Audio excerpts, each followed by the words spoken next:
매니저님 안녕하십니까? 네, 안녕하세요. 네. 자, 먼저 대박일지 또 지난주 이번 주에 대박일지를 통해서 본 일정들 얼마나 또 잘 승률이 좋았는지 확인해 볼까요? 네, 이게 대박일지를 계속 준비하다 보니까 약간 리스크 쪽과 관련된 일정들만 제가 많이 근데 지금 말씀드리는 것 제일 같아요. 좋은 것 같아요. 네, 그래서 일단은 지난주에 그 설명드렸던 일정들 중에 피할 수 있는 역시나 리스크가 굉장히 많았었거든요. 네. 그래서 하나 살펴볼까요? 네, 일단은 지난주 리뷰 첫 번째 하나 살펴보면요. 엔지캠 생명과학이 이제 무상증자가 있었습니다. 주당 5주기 때문에 사실 희석될 수 있는 그 바운더리가 굉장히 넓었죠. 그래서 리스크 관리가 좀 필요하고 보통 일반적으로 이제 무상증자를 한 이후에 실제 그 신주가 들어오는 날 그 전부터 좀 주가가 많이 조정을 받거든요. 그래서 권리락 이후부터는 사실 주가가 고점 찍고 밀려 내려올 때는 서서히 비중을 줄여나가는 게 일반적으로 굉장히 좋습니다. 맞습니다. 특히나 최근같이 이제 증시가 조금 안 좋을 때는 신주가 들어오는 날 더욱더 변동폭이 좀 커지는 경우가 있는데 엔지캠 생명과학은 주당 5주나 들어오는 상황이었기 때문에 더욱더 변동성이 컸습니다. 지난주 금요일 종가 대비해서 무려 40% 빠졌어요. 근데 이게 지금 수요일 일정이었기 때문에 월요일 날 시초가에만 좀 던졌어도 손실을 거의 줄일 수 있었거든요. 맞아요. 실제 차트를 한번 보시면 지금 보시다시피 월화수목금 그러네요. 네, 5일 연속으로 음봉 만들면서 빠졌는데 사실 월요일장에 좀 시장이 안 좋았었기 때문에 좀 급락이 좀 나오긴 했습니다. 하지만 네. 이때만 빠졌다고 이때만 여러분들이 만약에 이 대화 내용을 보시고 나서 비중을 좀 축소시켰다고 하신다면 40%까지 손실을 나진 않았었겠죠. 그러니까 좀 이런 건 굉장히 아쉬운 부분이기 때문에 항상 여러분들이 제가 대박일지에서도 많이 말씀드리려고 하지만 사실 네. 일정들이 굉장히 많잖아요. 맞아요. 다 설명드릴 수는 없습니다. 그래서 항상 여러분들이 가지고 있는 종목이라면 최소한 아니면 내가 매수할 종목들이 있다라고 하면 그 회사의 다음 주 또는 다다음 주까지는 이런 물량이 뭐 신주가 들어오거나 유상증자라든지 우상증자로 아니면은 뭐 오버행 이슈가 있는 종목들은 항상 체크를 하는 게 기본이 되셔야 된다라고 말씀을 드리겠습니다. 네, 특히나 지금 현재 시장이 워낙 안 좋기 때문에 호재보다는 악재가 더 크게 반영이 되고 있기 네, 때문에 맞습니다. 대박일지 더 중요한 것 같습니다. 또 지난주 리뷰할 게 하나 더 있죠? 네, 똑같습니다. 어떻게 보면 이것도 이제 오버행 이슈가 있었던 종목인데, 자, 9월 21일 역시나 수요일입니다. BBC가 보호예수가 해제 일정이 잡혀 있었어요. 뭐 이거야 뭐 지난달부터 미리 알 수 있는 그런 일정이었거든요. 그렇죠. 자, 해제 비중이 좀 컸습니다. 30%가 넘는 비중이었기 때문에 오버행 이슈를 대비해야 된다 반드시라고 여러분들께 말씀을 지난주에도 드렸었죠. 네. 역시나 빠졌어요. 그래도 아까 그 엔지캠에 비하면은 그나마 좀 작아 보이지만 예. 8%도 굉장히 큰 손실이죠. 그래서 금요일 종가 대비해서 오늘 종가를 비교해 보면 마이너스 한 8% 정도 하락이 나왔습니다. 차트 보시면 아시겠지만 역시나 월요일장부터 일단 급락이 좀 나왔었고요. 이때 시초가에 좀 던지셨다면은 뭐 8%선은 아니고 한 2% 정도 내외에서 손실을 좀 방어할 수 있는 그런 종목이었기 때문에 앞으로도 이런 종목들이 계속 나올 수 있습니다. 다음 주도 시장이 좀 안 좋을 수 있잖아요. 맞아요. 그래서 이런 시장이 좀 약시장일 때, 베어마켓일 때는 여러분들이 이런 리스크 요인들을 철저하게 미리미리 챙겨 놓으시면 굉장히 손실 방어에 도움이 많이 되실 것 같습니다. 네, 딱 지난주 대박일지를 통해서 미리 또 악재를 피할 수 있었다면 피할 수 있었던 이번 주 시장이었습니다. 또 다음 주 일정들 살펴보면서 우리가 또 피해야 될 악재는 피하고 또 바로 반겨야 될 호재는 또 반겨야겠죠. 네. 바로 월요일 일정부터 확인해 보겠습니다. 네, 월요일 첫 번째 일정은요. 요즘 최근에 이제 청약 많이 나오죠. 신규 IPO 종목들이 많이 나옵니다. 자, 모델솔루션의 공모 청약이요. 월요일과 화요일 26, 27일 이틀에 걸쳐서 진행이 됩니다. 자, 한국타이어 그룹 계열의 첨단이 프로토타입 제품을 제작하고 있는 기업이라고 보시면 되는데 2021년도 작년 영업이익이요. 전년 동기 대비해서 30% 이상 굉장히 높은 순으로 성장하는 모습들을 보였습니다. 상반기 실적이 다 나왔잖아요. 지금 현재 2022년도 상반기 매출은 전년 동기 대비해서 18% 이상 상승하면서 일단은 뭐 신규 상장된 종목들 중에는 상당히 무난한 실적을 보여주고 있는 안정적인 기업이라고 말씀을 드릴 수가 있습니다. 예. 일단은 공모가도요. 희망 공모가 상단인 27,000원에서 확정이 됐습니다. 오늘. 그리고 공모 주식수는 100만 주가량 되는데 일단 관련주로는 당연히 이 한국타이어 그룹 계열이다 보니까요. 한국타이어앤 테크놀로지와 같은 흐름을 좀 보일 수 있다는 점 참고하시면 될 것 같고 대표 주관사는 한 군데입니다. KB증권이기 때문에 여기서만 여러분들이 청약을 참여하실 수 있다는 점 참고하시면 될 것 같습니다. 예. 뭐 계속해서 월요일 일정도 살펴볼까요? 네. 자, 월요일 또 있습니다. 이번엔 청약이 아니라 신규 상장입니다. 이제 오픈엣지 테크놀로지의 신규 상장이 예정이 되어 있는데 일단은 시스템 반도체 설계 자산 전문 업체라고 보시면 될 것 같아요. 매출액도 굉장히 높이 성장을 하고 있는 사실 매출액만 보면은 굉장히 매력적인 회사긴 하거든요. 네. 그런데 영업이익은 아직은 마이너스입니다. 그래서 영업 손실이 이어지고 있는 기업이라 사실 이 부분이 좀 저는 약간 걸림돌이 좀 되는 것 같아요. 신규 상장 종목이어도 사실 회사의 어떤 펀더멘털이나 재무 상태는 좀 확실하게 보고 들어가야 되거든요. 좋은 회사라면 상장 이후에도 더 좋은 흐름 보일 수 있는 확률이 그쵸. 당연히 높을 수밖에 없으니까요. 그래서 그런 관점에서 보면은 영업 손실은 좀 아쉽다라는 점 기억을 하시면 될 것 같고, 따라서 이런 것들을 감안하면 사실 초반에 조금 비중을 좀 축소하시면서 이익을 실현하시는 게 좀 좋을 거라는 생각이 듭니다. 네. 자, 그리고 상장일부터 해서 1에서 3개월 안에 보호회수가 풀리는 물량들이 꽤 많은 회사 중에 하나입니다. 특히나 이제 1개월 단기 허약 비중이 굉장히 높아요. 지금 비중으로 보면 상당히 높기 때문에 미리 기존에 상장 전에 이제 투자한 투자자들이 엑시트할 수 있는 그런 기간이 굉장히 빨리 옵니다. 그렇기 때문에 초반에 변동성이 생길 수 있다는 점을 감안하면 초반에 어느 정도 변동성을 감안해서 매도를 좀 하시는 게 좋겠다는 점 말씀을 드리겠습니다. 일단은 그래도 이 회사 같은 경우는요. 환매 청구권이 있습니다. 이거 그때 배웠던 거죠? 네, 제가 지난번에 예. 설명드렸었죠. 그래서 이제 신규 상장 종목이 공모가보다도 못 가는 경우가 가끔 있어요. 맞아요. 그건 너무 아쉽잖아요. 그러면 공모가 대비해서 10% 이상 빠지게 되면요. 환매를 할 수가 있습니다. 그럼 기업이 다시 사주거든요, 이거를. 그래서 이 회사 같은 경우는 3개월간 공모가 대비해서 10% 이상 빠졌을 경우에는 환매를 청구할 수 있고요. 요거는 이제 증권사마다 환매 청구를 하는 그 창이 또 달라요. 예. 그래서 요거는 여러분들이 혹시라도 빠지면 안 되겠지만 혹시라도 여러분들이 신규 종목을 청약을 넣어서 이제 보유를 하고 있을 때 환매 청구권을 이용할 수 있는 가능성이 있다라고 네. 한다면 증권사에서 어떻게 신청하는지는 고객센터에 물어보시면 될 것 같고요. 일단 환매 청구권이 무조건 있는 건 아닙니다. 있는지 없는지도 항상 여러분들이 네. 청약하실 때 확인하시는 게 좋겠다는 점 말씀을 드리겠습니다. 알겠습니다. 오픈에지 테크놀로지 같은 경우엔 그러면 이제 10% 3개월간 공모가 대비 10% 하락했었을 때 네. 환매 청구권 옵션을 만약에 이제 시행을 하고 싶어요. 네. 그러면 이걸 공모가로 그대로 받는 건가요? 아니면 10% 공모가에서 하락한 10% 상태에서 하락한 가격이에요. 하락한 상태에서. 근데 이제 만약에 주가가 많이 빠져서 공모가 대비 막 20%, 30% 빠질 수도 있잖아요. 그렇죠. 하지만 예, 이 예, 환매 예. 청구권이 있으면 10%에서 손실이 방어가 되는 거죠. 10%에서 방어를 해준다. 다시 얘기를 그래서 들어봤습니다. 이게 추가로 네. 말씀드리면 그래서 환매 청구권이 있으면 상당히 좋은 거예요. 왜냐하면 손실이 나도 그래도 손실이 방어되잖아요. 그렇죠, 마이너스 10%에서. 그렇죠, 예. 그렇기 때문에 이 청약에 참여한 사람들이라든지 이런 사람들이 팔 확률이 좀 덜하죠. 청구권이 있는 그래서 회사와 없는 회사는 좀 네. 다릅니다. 매도 물량이 덜 나올 수 있는 그런 조건이기 때문에 환매 청구권이 있는 게 좀 더 유리하다라는 네. 점 말씀드리겠습니다. 네, 3개월이라는 것도 꼭 말씀. 요거는 이제 바뀔 수 있어요. 1에서 그래요? 6개월 정도인데 네. 요 회사는 지금 3개월로 돼 있습니다. 예, 알겠습니다. 자, 월요일 일정 하나 더 남아 있죠? 네. 네, 요 환매 청구권 관련된 내용은 네. 잠시 화면에서 보여드렸는데 이런 식으로 공지가 나옵니다. 요 공지가 나오니까요. 이런 것들 참고하시면 될 것 같고 내용은 제가 간단하게 설명드렸습니다. 네. 자, 그리고 폴라리스 우노 무상증자 추가 상장이 또 예정이 되어 있습니다. 지금 주당 3주 배정이기 때문에 1대1 배정일 때는 생각보다 최근에 많이 안 흔들리는 것 같아요, 종목들이. 하지만 이렇게 1대 다로 배정받는 경우, 뭐 1대 3이건 1대 5건 이런 경우에 변동성이 좀 더 많이 생기는 경우가 확률적으로 높기 때문에 이 종목도 조금 주목을 좀 해야 될 것 같습니다. 일단은 합성사 사업부 그리고 화학사업부를 보유하고 있는 기업인데 일단 실적은 계속적으로 뭐 좋은 상태입니다. 지속적으로 성장하고 있는 그런 회사이기 때문에 안정적이긴 하지만 일단 주당 3주나 들어오기 때문에 주식수가 확 늘어나죠. 그래서 일단은 매물출에 대비를 좀 하셔야 될 것 같습니다. 그래서 이 종목도 일단 다음 주 지수가 좀 빠진다 싶으시면 일단은 저는 현금화를 시키는 게 역시나 좋지 않을까 이렇게 생각하고 있습니다. 개별 호재가 터지지 않는 이상은 예. 신주 상장인 전에 비중을 축소하는 전략이 유리할 수 있다. 지금 같은 장에서는 이렇게 네. 다시 한번 말씀을 드리겠습니다. 알겠습니다. 아까 다시 한국타이어앤 테크놀로지 이제 계열사인 모델솔루션 공모청약 네. 한 가지만 더 여쭤볼게요. 이쪽에서 이제 프로토타입이라고 했는데 네. 이쪽은 뭐 타이어 관련된 시스템을 만드는 건가요? 프로토타입이라고 한다면? 다시 이게 뭐냐면 프로토타입이라고 하면 그런 거잖아요. 예를 들어 정형화되어 있다. 일단 어원으로 따져보면은. 그러니까 약간 네. 뭐라고 해야 되죠? 이거를 단어가 생각이 안 나는데 네. 그 전체적으로 뭔가를 개발하기 전에 약간 이렇게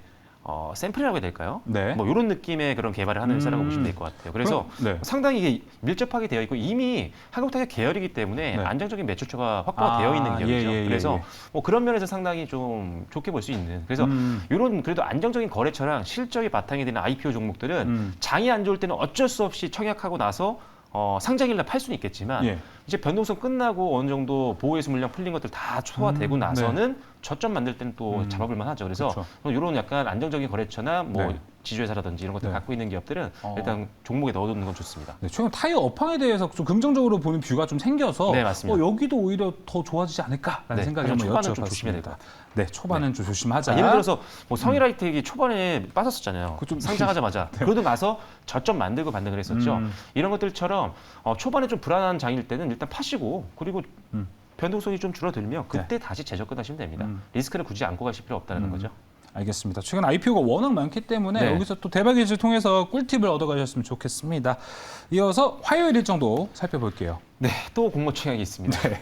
이게 공모 청약 진짜 일지도 많아요, 아니고 요새. 이게 네, 계속 제가 이제 기업을 계속 쓰게 되고 있는데 네. 자, 이노룰스가 이제 27일과 28일 이틀에 걸쳐서 공모 청약이 들어갑니다. 자, 디지털 전환 자동화 소프트웨어 솔루션 전문 기업이라고 볼 수가 있는데 문제가 이제 약 42%가 상장 직후에 이제 풀릴 수가 있어요. 그래서 이게 잠재적인 매도 물량이 굉장히 많기 때문에 엑시트 자금을 좀 약간 주의를 좀 해야 되는 그런 상황입니다. 그리고 일단은 사실 2022년도 지금 상반기가 끝났잖아요. 실적이 네. 다 발표를 했는데 상반기 때 이미 전년순의 영업이익을 달성을 했어요. 그래서 상당히 실적을 좀 괜찮았는데 문제는 이런 것들은 이미 어느 정도 반영이 됐다라고 보여지고 이미 실적 발표한 지가 오래됐기 때문에 3분기 실적이 상반기 실적 정도를 유지를 해주느냐 아니면 더 나갔느냐 이런 것들을 좀 봐야 될 것 같아요. 그래서 일단은 이 종목 역시나 초반에 물량 출회 가능성이 굉장히 높은 기업 중 하나이기 때문에 일단 청약은 좀 하시고 신주 상장될 때는 일단은 이 해제되는 물량들이 좀 바로 나오기 때문에 일단 처음에 좀 파는 그런 걸로 가시면 될 것 같고 다만 변동성 또 끝난 이후에 어느 정도 주가가 안정화되면 일단 실적이 잘 나오는 기업이잖아요. 상반기까지도. 그래서 3분기 실적까지 잘 나오는 게 확인이 되면 한번 신규로 또 상장 이후에 한번 접근을 해볼 수 있는 그런 기업 같아요. 그래서 이 기업은 좀 기억을 좀 해놓으시면 좋을 것 같습니다. 이노룰스 3분기 실적 이후가 더 중요할 것 같습니다. 살펴봤고요. 화요일 일정은 끝났네요. 이어서 수요일 일정도 보겠습니다. 네, 수요일 날 일정을 살펴볼 텐데 일단 수요일 같은 경우는 노스메드 추가 상장이 있습니다. 유상증자고요. 네. 560만 주 정도 유상증자로 인한 신주가 추가가 됩니다. 발행 주수 대비 약 20%이기 때문에 상당히 좀 많은 물량이죠. 일단은 지금 신주 상장 직전에 역시나 주가 하락에 대한 대비가 좀 필요하다는 관점인데 일단 그래도 비중을 일단 다음 주에 시장이 좀 흔들릴 수 있을 만한 내용들이 많아요. 연준 위원들의 발표도 계속 있고 그렇죠. 뭐 소비자 물가 지수 중국도 있고요. 그래서 상당히 민감한 장이니까 일단은 상장일 전에 좀 지수가 좀 약간 음봉 형성하면서 좀 밀린다 싶으시면 굳이 뭐 유상증자 이슈까지 있는데 가져갈 필요는 없다라는 거죠. 그래서 일정 끝나고 다시 재매수하면 되시니까 일단은 그 전에는 역시나 비중을 축소하시는 게 좋을 것 같고요. 네. 또 수요일 날 일정이 또 있습니다. 네.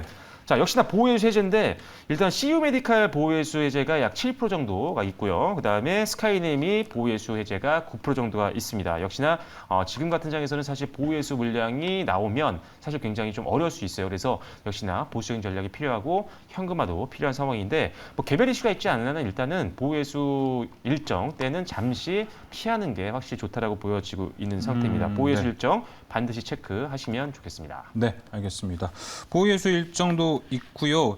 여기서 그럼 또 월요일쯤에 미리 대응하는 게 어떨까요? 엔지캠생명과학 같은 걸 보면은 네, 일단은 그래서 지금 이 보호예수라든지 아니면 또 유상증자라든지 아니면 무상증자 예. 신주가 들어오는 날 이런 것들이 있으면요 주 초부터 빠지는 경우가 많아요.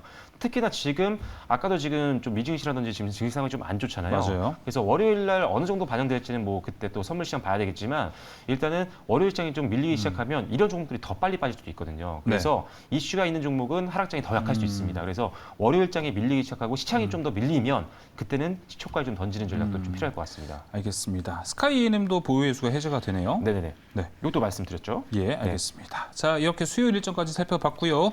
목요일 일정으로 바로 넘어가 보겠습니다. 이쪽에 좀 굵직굵직한 이슈가 많은 것 같아요. 네, 목요일 날 이제 알피바이오 신규 상장이 예정이 되어 있습니다. 이 종목도 제가 지난주였나요? 청약할 때 제가 설명을 드렸었는데 자, 의약품이라든지 건강기능식품 제조 관련된 기업입니다.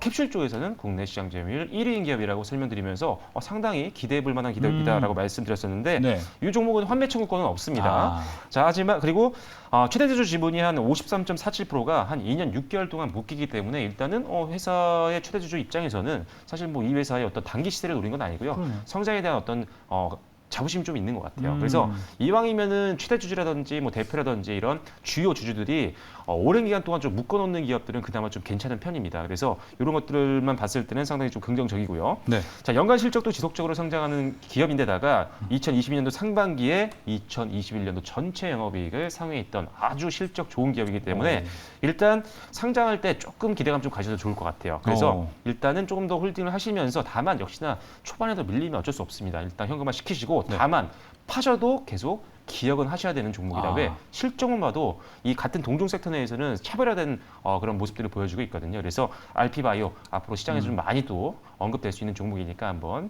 관심 종목에 넣어 놓으시면 좋을 것 같습니다. 기억해야 될 종목들이 좀 신규 상장을 많이 합니다. 근데 의무보유 기간이 좀 길면 길수록 그래도 기업에 대한 믿음은 좀 어느 정도 보증이 된다고 볼 수 있나요? 그렇죠. 왜냐하면 예전에는 그 최대 주주나 뭐 대표 같은 경우도 네. 막 3개월, 6개월 묶이는 경우도 맞아요. 있었어요. 근데 요새 그런 것들 때문에 또 너무 욕을 먹다 보니까 그렇죠. 또 이제는 최근에 이제 상장하는 기업들은 그래도 최대 주주나 주요 주주들이 좀 길게 묶어놓는 경우가 많습니다. 근데 문제는 전체적으로 지금 묶여 있는 것들 다 봐야 돼요. 그래서 기존에 뭐 VC라든지 이 벤처 투자에서 투자한 것들도 있을 수 있고 다른 기관들이 투자할 수도 있는데 네. 그런 것들이 막 바로 뭐 15일 만에 풀리고 한 달 만에 풀리는 것들도 많거든요. 그래서 그런 것들까지 다 꼼꼼하게 체크를 하시는 게 중요하다는 점을 다시 한번 말씀드리겠습니다. 알겠습니다. RP바이오 봤고요. 계속해서 또 목요일 일정 남아 있는데요. 더 보겠습니다.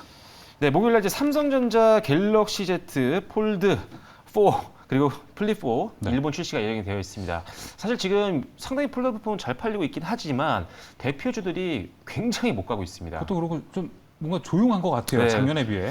네, 그래서 일단은 지금 대부분의 폴더블폰 이 일정을 사시지 말라고 제가 적어드린 거예요. 그래서 대부분의 지금 폴더블폰 실적 기대감 하반기에 있지만 일단은 지지선 확보할 때까지는 일단은 기다릴 필요가 있겠다. 좀 보수적으로 대응해야겠다라고 말씀드리겠고, 네. 자 포르쉐가 상장을 합니다. 그래서 이슈가 됐던 뭐 코리아 FT, 임팩, 뭐 성호전자, 3기 등등등 다양한 종목들이 많이 올랐었는데 이미 재료가 많이 선반영된 것 같아요. 그래서 일단은 고점 찍고 좀 밀려 내려오는 차익 매물들 나오는 것들, 특히나 기관이나 외국인들이 순매도를 전환한 종목들은 일단은 좀 보수적으로 대응하시고 네. 순환매를 고려해서 좀 덜 오른 종목들은 한번 다음 주에 지켜볼 만하겠다라고 말씀드리겠습니다. 알겠습니다. 포르쉐 상장이 기다리고 있는 다음 주고요. 계속해서 9월 30일 금요일 일정도 살펴볼게요. 네, 금요일 날 이제 세종 메디칼 보호해수 해제가 있는데 좀 많습니다. 그래서 오버행 이슈 대비하셔서 비중을 좀 줄이는 전략으로 가시는 게 좋겠고요. 자, IDP 무상증자 추가 상장이 있는데 주당 한 주기 때문에 1대 다보다는 훨씬 더 낫겠지만 그래도 역시나 변동성을 대비하셔야겠고요. 네. 현지 INC가 감자로 인해서 거래 정지입니다. 뭐 상패 이런 거 아닙니다. 그래서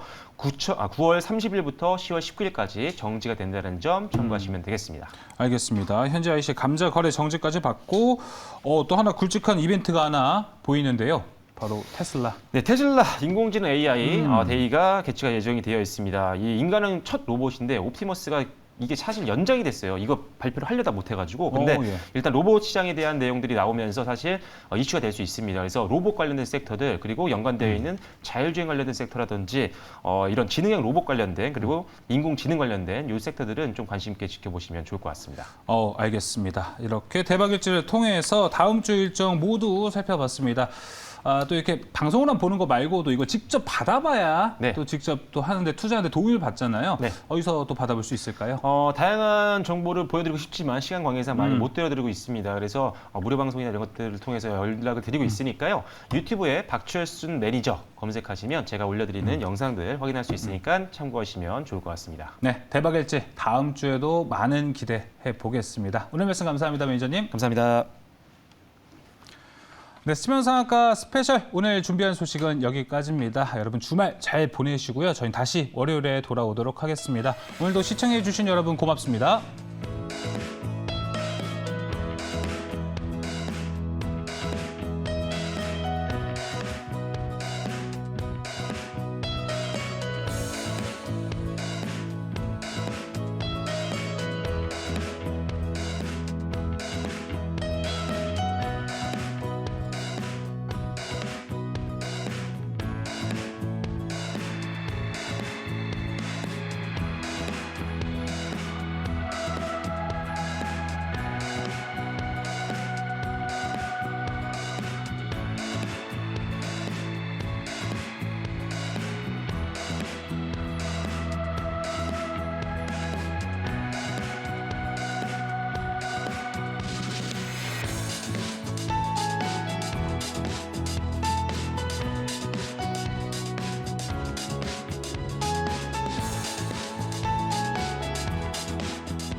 방송은 투자 판단을 위한 조언일 뿐 투자 결정과 결과에 대한 책임은 투자자 개개인에게 있음을 알려드립니다.